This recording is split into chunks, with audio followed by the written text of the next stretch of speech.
Bueno, entonces siguiendo con la clase, vamos a empezar con óptica geométrica.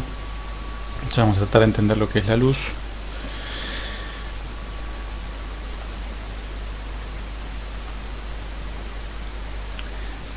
La idea fundamental, antes de comenzar, me parece aclarar que todo lo que vamos a ver en la materia van a ser conceptos que ustedes van a poder aplicar para cualquier tipo de ondas, ¿sí?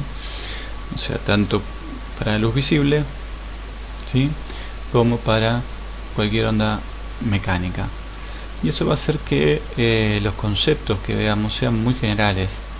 O sea, ustedes van a poder aplicar los conceptos de, por ejemplo, la propagación de las ondas electromagnéticas también para las ondas mecánicas.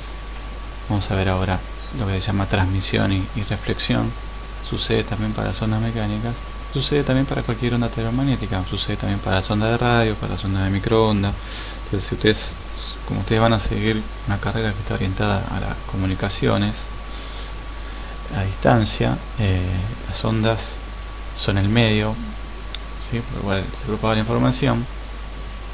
Todas estas ondas, no importa la frecuencia que tengan, van a también tener las mismas consecuencias físicas, ¿sí?, que las que vamos a abordar hoy. Van a tener una frecuencia, una longitud de onda, van a interactuar en función de la longitud de onda que tengan con los objetos, van a reflejarse, van a ser transmitidas dentro de un material y también van a ser absorbidas, ¿sí? Entonces, bueno, dicho esto, siempre voy a hacer hincapié en que en realidad lo que vemos son conceptos generales que ustedes van a poder aplicar en distintos campos, ¿sí? Así que tómenlo en cuenta eso, porque bueno, no es simplemente que vamos a ver luz visible, sino estos fenómenos se aplican, que vamos a ver, para cualquier tipo de onda.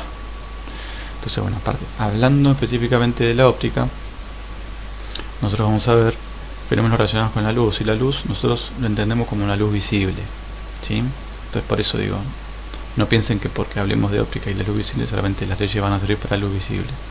La luz visible simplemente es lo que nosotros podemos percibir, que es anecdótico, ¿no? Que es algo que está relacionado con la evolución y sobre todo con las propiedades del agua, ¿no?, con lo que estamos hechos en nuestra mayoría del cuerpo. Entonces, pero sí, la óptica como va a ser lo más fácil, con lo cual vamos a poder experimentar. Ojalá cuando volvamos a la universidad tenemos muchas experiencias para ver. Solamente se centra en la luz visible, ¿sí? ¿Cuál es su naturaleza? ¿Cómo se desplaza? ¿Cómo transporta energía? Lo va a estudiar la óptica, ¿sí? Cuando hablamos de luz, fíjense que a veces hablamos de fotones, a veces hablamos de que es una onda, fotones como si fueran unos paquetitos o unas pelotitas, unos paquetitos de energía. Bueno, tiene esa naturaleza que se dice que es dual, porque nosotros lo interpretamos así, ¿no?, como seres humanos, parte de la física intelectual. A veces lo vamos a interpretar como que es una partícula y a veces lo vamos a interpretar como que es una onda. La verdad, no hay ninguno de esas dos. Se puede decir que es una mezcla, o sea, no termina siendo ninguna de las dos, ni partícula ni onda. Pero nuestra forma de interpretarlo es a veces pensarlo como una partícula y a veces interpretarlo como una onda. Son herramientas que usamos en función del contexto en que estemos. Entonces, hay tres ramas, ¿sí?, que podemos separar a la óptica. Podemos estudiar a la óptica física, que es pensarlo solamente como ondulatoria, y en donde suceden fenómenos que van a estudiar en física 2, como la interferencia, la difracción y la polarización, aunque nosotros acá los vamos a abordar, pero con menos rigor. La física cuántica, que estudia ya los fenómenos que se desarrollaron a partir de 1900, como el efecto fotoeléctrico, el efecto Compton, que es ya la interacción de la luz con las cargas eléctricas, los átomos ya a nivel subatómico y a nivel atómico. Estos efectos, por ejemplo, el efecto fotoeléctrico es clave para el funcionamiento de una cámara fotográfica. El efecto Compton tiene que ver con también cómo la luz puede interactuar con las cargas eléctricas, por ejemplo, con el electrón, y chocarlo como si fuera un choque que, como vimos en física 1, así una colisión, y provocar cambios en su longitud de onda. Y la óptica geométrica, que es la que vamos a empezar a estudiar hoy, que es la óptica más centrada en la física clásica, que se desarrolló a partir de 1600 con Galileo, que estudia los fenómenos de propagación de la luz basados en dos leyes, que son la de reflexión y refracción, con las cuales esas dos nos va a servir para entender un montón de fenómenos, para no ser redundante. Y por ejemplo vamos a llegar hasta entender los instrumentos ópticos, el microscopio, telescopio, la cámara fotográfica, con estas dos leyes simplemente, y cómo forman imágenes las lentes y los sistemas ópticos, que repito, después lo vamos a centrar en luz visible, pero que esto va a pasar para cualquier longitud de onda. Como se pueden formar imágenes con luz visible, se pueden formar imágenes con luz no visible, y también se pueden formar imágenes sonoras, ¿sí? Así que bueno, todos estos conceptos son bastante generales, tienen mucho campo de aplicación, así que bueno, atento porque no se queden solamente con lo visible. Bueno, hablando de la velocidad de propagación de la luz, saben que es muy grande, ¿no? Bueno, se pensaba que era instantánea, que la luz se propagaba cuando uno prendía la luz en la habitación o prendía una vela, decía, bueno, la luz llena el espacio instantáneamente, sin demora. Y bueno, hasta que Galileo sospechó de que no era así, que tenía que haber una velocidad de propagación como lo hay con el sonido. Entonces el experimento que hizo Galileo fue muy rudimentario. En la técnica de Fizeau vamos a ver que es mucho posterior, 200 años después a la de Galileo. Galileo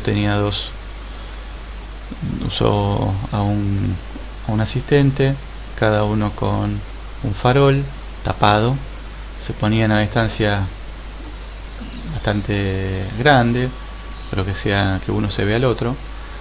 Esa distancia la medían y bueno, trataban de medir el tiempo que uno percibía que el otro destapaba la luz, y le hacía cuando el primero destapaba la luz, el otro también la destapaba, y entonces el primero medía el tiempo en de todos los sucesos. Se imaginan que no llegaron a nada, ¿no? Porque el tiempo de reacción de una persona es unos milisegundos y la luz tiene una velocidad bastante grande. ¿Cuán grande es la velocidad de la luz? Bueno, los dos experimentos que se usaron es el de la rueda dentada, que ahora lo voy a explicar con más detalle, y otro que tiene que ver con un espejo rotatorio. Con los dos experimentos llegaron a una velocidad que fíjense que es extremadamente alta, 300.000 kilómetros por segundo, ¿sí? O sea que en un segundo la luz recorre 300.000 kilómetros. Piénsenlo que si la luz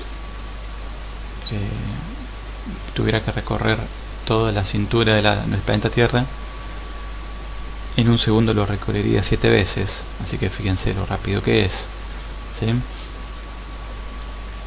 Así que en ese aspecto, para las telecomunicaciones, problema de propagación de las ondas electromagnéticas no tenemos, son bastante instantáneas. Así que les explico un poquito el experimento de Fizeau, que es hermoso, porque justamente este muchacho combinó tanto principios de óptica como de sonido para poder obtener la velocidad de la luz, y lo obtuvo por primera vez. Es importante, fue el primero y con un método bastante bien pensado, ¿sí? A ver, fíjense que tengo una rueda dentada, ¿sí? Esa rueda dentada se mueve con una velocidad, unos RPM por segundo, que él puede aumentar y disminuir.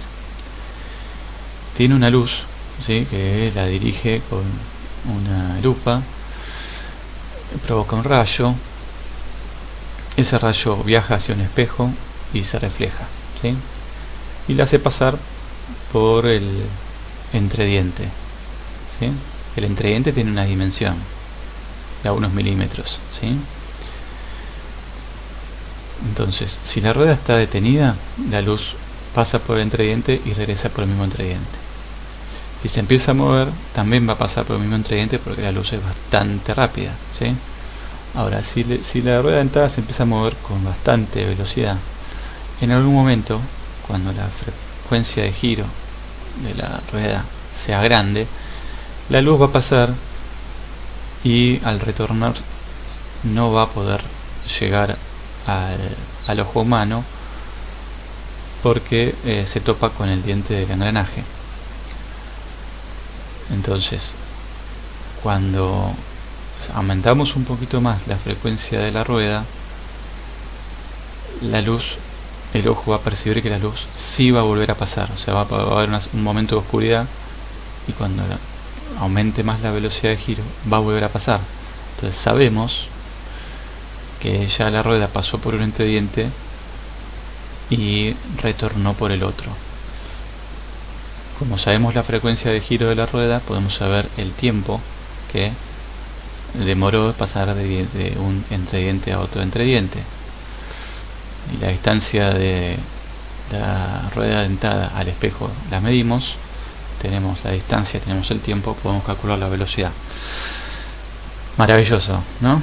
Pero el dato de color, que es más aún sorprendente, es que en ese tiempo no había un contador de revoluciones para este motor que giraba la rueda dentada.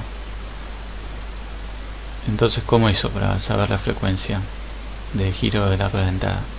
Bueno, justamente escuchando el sonido que provoca la rueda dentada. Si esa rueda dentada tiene 20 dientes y gira 100 veces por segundo, bueno, va a provocar un ruido similar a un sonido de 2000 Hz, que es un sonido bastante agudo. Entonces él tenía diapasones en el laboratorio, y los diapasones, cuando vos emitís un sonido que coincide con su frecuencia, también tiembla. Eso se llama resonancia. Entonces él pudo descubrir que el diapasón que sonaba era uno de determinada frecuencia, y con eso pudo sacar la velocidad de giro. O sea, lo hizo con conceptos de música, si querés, que tienen que ver justamente con ondas y con los vaivenes y las repeticiones de las frecuencias. Y lo que te quiero decir es que, bueno, es un experimento, imagínense, muy completo, ¿no?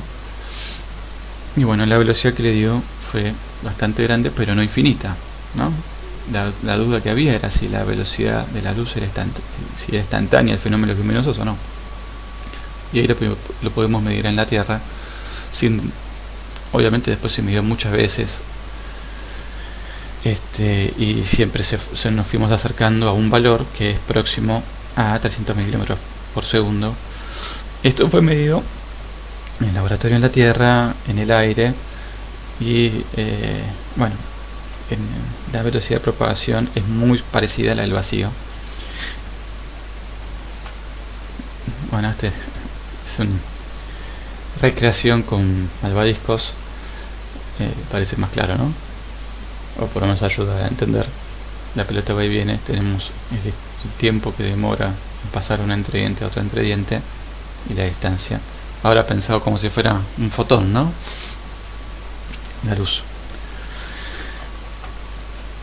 Bueno, y algo que hay que es interesante para notar es esto. Cualquier onda, ¿no? Cualquier onda, bueno, va a pasar con la luz, va a pasar con el sonido, va a pasar con cualquier onda electromagnética. Primero que vamos a entender que una onda se propaga en línea recta, ¿sí? O sea, si lo pensamos como un fotón, ese fotón se propaga en línea recta, ¿sí?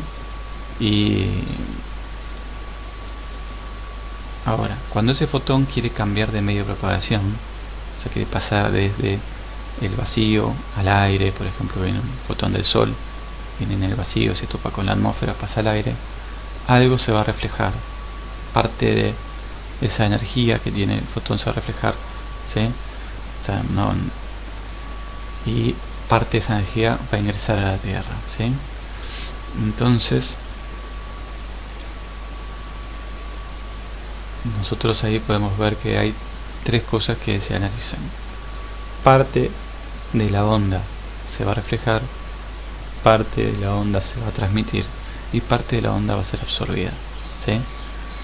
Entonces, cada vez que la luz se topa con un material, se va a reflejar, se va a transmitir en el material y se va a absorber parte en el material, ¿sí?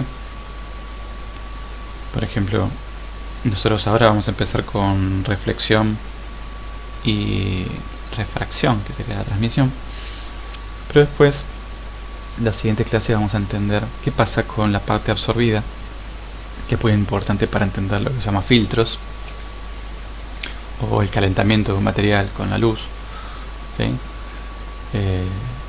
Porque justamente parte también de la energía que aporta la onda se transforma en energía térmica del material, en vibraciones internas, ¿sí? Bueno, entonces nosotros en óptica geométrica, para nosotros la luz se desplaza en línea recta. Vamos a pensar que la luz es un haz, ¿sí? Entonces siempre que queramos, vamos a dibujar el camino óptico de la luz, vamos a dibujar líneas rectas para evidenciar el camino. Esta parte que estamos estudiando nos ocupamos de cómo es la propagación de la luz, ¿sí? Cómo es el camino que hace la luz, porque eso nos va a llevar a lo que son formación de imágenes. Entonces esta aproximación tiene en cuenta que, bueno, si pensamos a todo un frente de onda, o sea, una onda que se va propagando en el espacio, como la que veíamos, ¿se acuerdan? En el video anterior de las ondas mecánicas, podemos entender que son como la aproximación que haríamos es, en vez de pensar eso como una onda senoidal o como esos puntitos que se movían, podemos pensar que cada máximo de presión estaba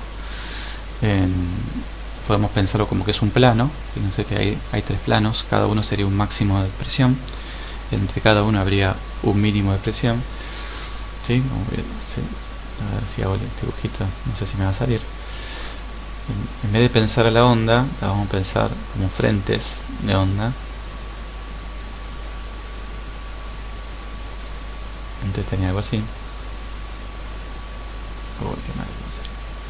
Bueno, a ver si mejoré. Bueno, no me salió del todo bien, pero cada plano representa un máximo, cada parte que está entre el plano es un mínimo, ¿sí? Y la distancia entre ellos, como esto es una foto, sería la longitud de onda, ¿no? Y bueno, nosotros vamos a estar pensando esa onda como esto, como un frente que se mueve, por ejemplo, hacia allá, ¿sí?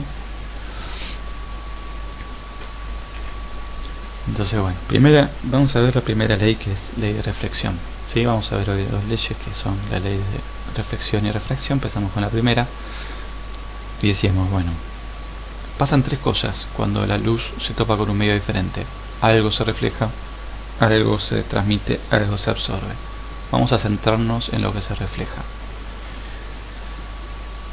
Cuando tengo una de luz y nos topamos con, por ejemplo, otra superficie, que puede ser un espejo, pero no necesariamente, o sea, cualquier cosa, puede ser esto aire y esto vidrio, parte se va a reflejar. ¿Cómo se refleja? Bueno, se va a reflejar con el mismo ángulo respecto a una línea imaginaria que se llama normal. ¿Está bien? O sea, esta línea imaginaria que es normal en matemáticas significa perpendicular, se tiene que medir perpendicular al punto de incidencia del rayo, ¿sí? El punto de incidencia acá sería este, ¿sí? Y el rayo acá incide y nosotros podemos hacer, bueno, si la superficie acá es horizontal, la normal va a ser perpendicular partiendo del punto de incidencia, y el ángulo con lo que se refleja el haz va a ser el mismo con lo cual incidió. Obviamente ustedes me están diciendo, me podrían decir ahora, bueno, pero también es el mismo ángulo acá. Sí, es cierto. Pero nosotros, al definir la normal, nos va a ayudar para lo que viene, ¿sí? Acá parece medio anecdótico, pero entonces el ángulo 1 es igual al ángulo de incidencia, es igual al ángulo de reflexión, ¿sí? Primera ley, bastante simple, ¿no? Bastante simple, pero nos va a ayudar a construir todo lo que viene después. Si tengo una superficie plana, acá esto yo lo borraría, ¿sí? Después vamos a ver por qué. No hace falta que sea plano. O sea, también va a suceder con superficies que no son planas. Los rayos que inciden o reflejados tienen el mismo ángulo respecto a la normal, ¿sí? Y el ángulo de incidencia, por lo tanto, es el mismo. Lo que les quería decir es justamente esto, fíjense. Si yo tengo una superficie que es plana, se entiende, básicamente todos se reflejan con el mismo ángulo respecto de la normal. Perfecto. Mismo ángulo respecto a la normal, que estoy así haciendo así con una sucesión de puntos. Ahora, si la superficie es difusa, como la mayoría de los cuerpos, que no tienen superficie pulida, ¿sí? Nuestra piel, los cuerpos, la pared, son microscópicamente rugosos, ¿sí? Pero se van a comportar diferente o no. Esta ley sirve para solamente los objetos planos y no, también sirve para los objetos rugosos. El tema es que acá la superficie está inclinada, entonces la normal va a ser, si nos vamos a pensar como la tangente de la superficie, ahí tenemos la perpendicular a la tangente, ¿sí? Acá es una superficie plana, es horizontal, acá tiene un poco tampoco inclinada, así, etcétera, ¿sí? ¿Qué hace esto? Que un objeto rugoso, como la mayoría, al ser iluminado desde un lugar, fíjense que acá tengo supónganse que tengo el sol, discúlpenme, mi sol, tengo una fuente que está, una fuente de luz que está en una posición determinada. En un espejo no vas a ver el sol salvo que te pongas en esta dirección, ¿sí? Disculpen el ojo humano, ¿sí? Ahora, si es una superficie como una pared, vas a ver que es blanca o de color del sol, o bueno, no hace falta que sea el color del sol, depende también cómo esté pintada, pero vas a ver que está iluminada, vas a ver que reemite esa luz, la refleja en todas las direcciones, ¿sí? Justamente por ser difusa, por ser rugosa la pared. Entonces eso es importante porque la mayoría de los objetos son así. Y son visibles de muchos ángulos, o sea, yo puedo ver que esto está iluminado y al ver que está iluminado también puedo tener indicio de su forma. Lo puedo ver de acá, lo puedo ver de acá, ¿sí? Entonces yo puedo ver que este objeto, puedo entender su forma y su color desde muchos ángulos diferentes.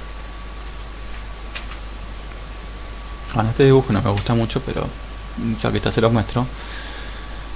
El primero sería un auto que tiene luces prendidas arriba de un charco de agua. No se ve tan bien, pero deberíamos ver una imagen más similar a la del auto reflejado en el piso.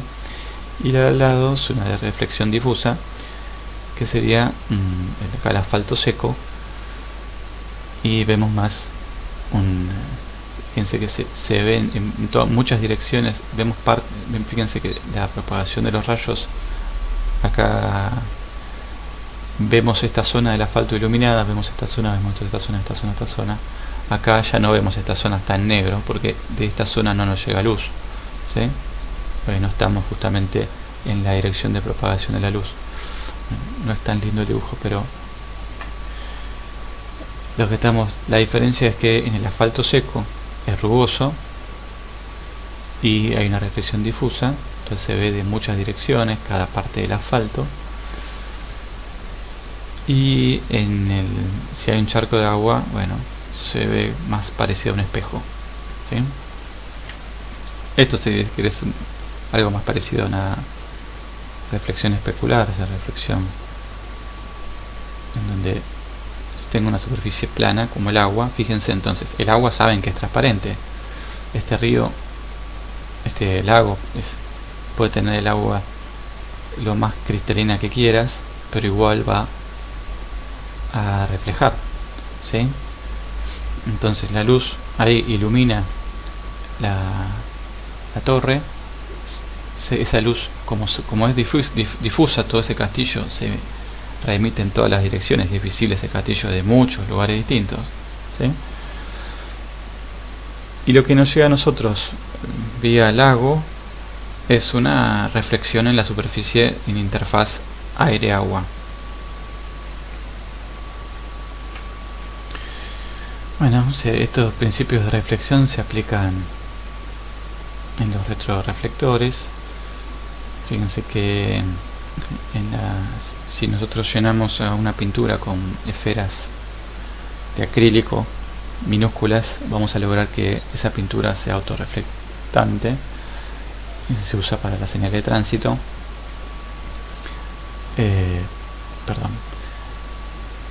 Nosotros acá tenemos que tener en cuenta, igual que lo vamos a ver a continuación, que es la transmisión, que se llama refracción, donde se provoca la reflexión en este punto.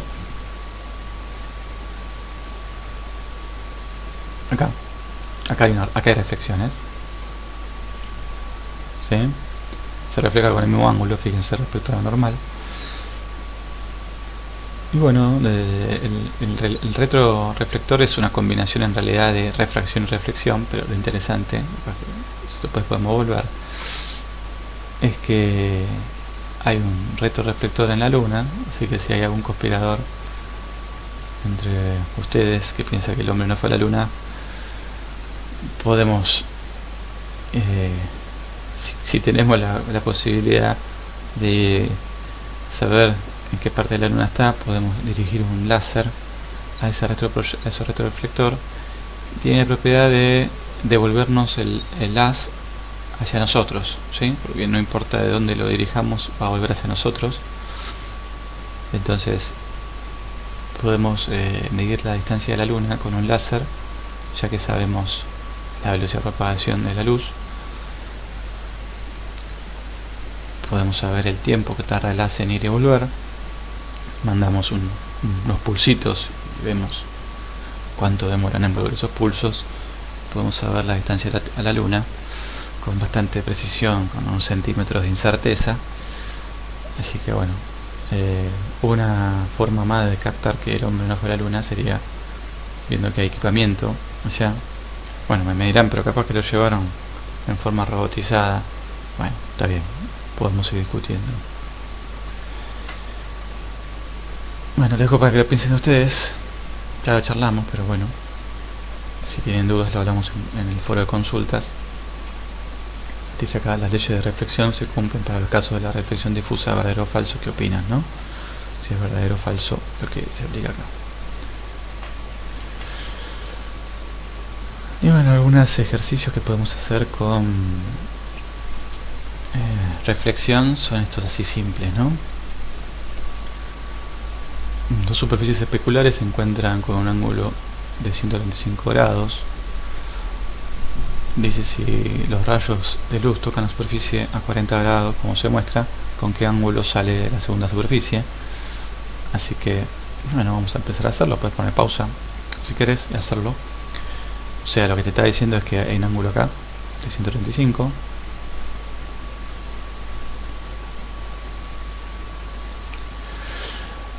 Y bueno, tenés que decirme vos qué ángulo hay acá, ¿sí? Bueno, poné pausa, hacelo y después mira cómo lo resuelvo en 3, 2, 1, 0. Bien, tengo un ángulo de incidencia de 40 grados. Lo que tengo que entender es que acá voy a aplicar algunos conceptos de geometría, otros conceptos del principio de reflexión. Por geometría no lo puedo resolver simplemente, porque yo tengo acá una recta y acá tengo otra, pero no necesariamente sé algo más, ¿sí?, de lo que sucede, ¿sí? No necesariamente sé que si acá hay 40 grados, acá tendría que haber 40 grados, eso no lo sé, ¿está bien?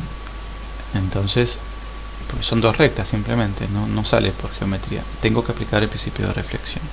Entonces, primero busco la normal. La normal, a ver, lo puedo dibujar. Salgo de la presentación, para que me ayuda. Me ayuda un poquito a unas herramientas de la presentación. Por ejemplo, esta recta. Acá está la normal, ¿lo ven? Bueno, el ángulo que habría acá, ¿cuánto sería? Y ahí sí lo tenés que usar geometría, porque vos decís, bueno, si este espejo está horizontal, la normal está perpendicular hasta 90 grados, entonces el ángulo que hay acá es el complementario, ¿sí?, que sería 50 grados, ¿sí?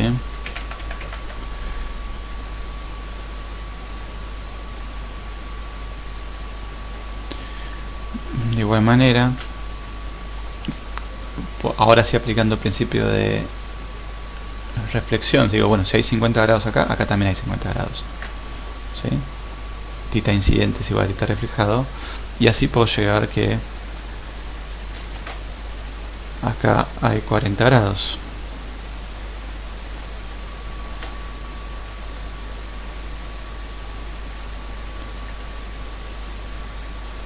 Ahora checamos un poquito.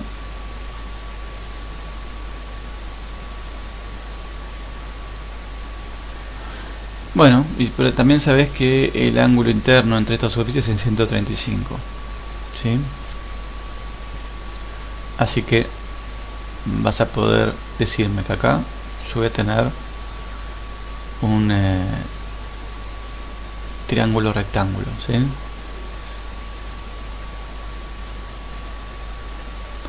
Acá aparte tengo un ángulo, este es el ángulo de 40 está acá, y el ángulo que está acá es de 135.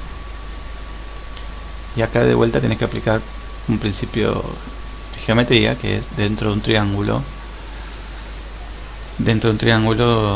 los ángulos internos forman 180 grados, suman 180 grados, así que bueno, ¿qué ángulo habría acá? 40 más 135 más el ángulo que está acá, podemos decirle beta, te da 180. Bueno, este ángulo debería darte 5 grados. Y si seguimos entonces con el razonamiento, acá tengo entre el espejo y la normal hay 90 grados, acá tiene que haber 85 y ya estamos, ¿no? Ya llegamos. Acá también 85.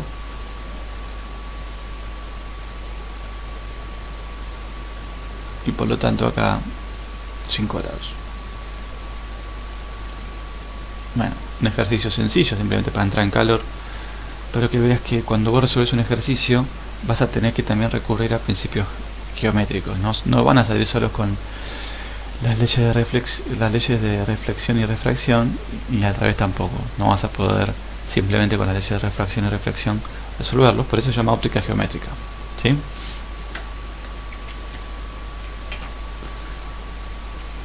Bueno, refracción sería la transmisión de la luz cuando nos quedamos ahora analizando lo que pasa por un material, ¿sí?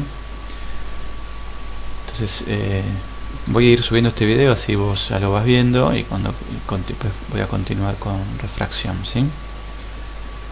Así que lo subo, así ya puedes hacer los primeros ejercicios de la guía, ¿sí? El 1 y el 2. Después sigo con refracción.